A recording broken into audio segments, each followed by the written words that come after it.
মনে হয় আমার কুমির হওয়ার টাইম হয়ে গেছে, এখান থেকে আমার তাড়াতাড়ি যেতে লাগবে।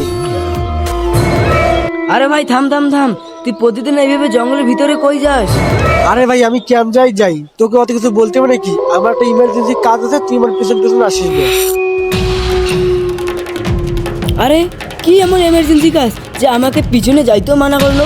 দেখি তো হচ্ছে গিয়ে কি এমার্জেন্সি কাজ।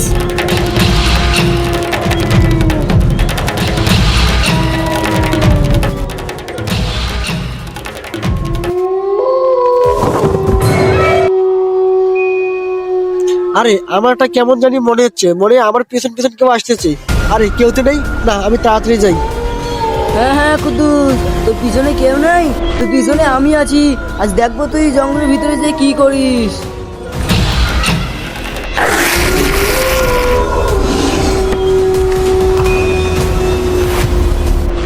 এই ফাঁকা জায়গার মধ্যে কাউকে দেখতে পাচ্ছি না, এখানে আমি তাড়াতাড়ি কুমিরটা হয়ে যাই।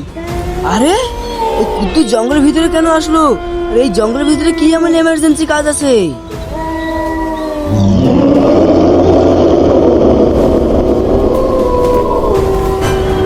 উরি বাপরে, কুদ্দুসটা তো বিশাল বড় কুমির হয়ে গেল রে।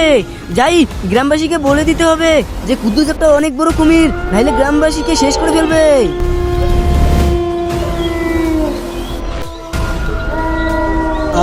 কুমির হয়ে কটা শান্তি পেলাম।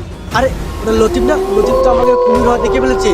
বন্ধুরা আপনারা বলুন, লতিফকে মেরে ফেলবো না জ্যান্ত রাখবো? আর পার্ট 2 দেখার জন্য কমেন্টে পার্ট 2 লিখে যাও।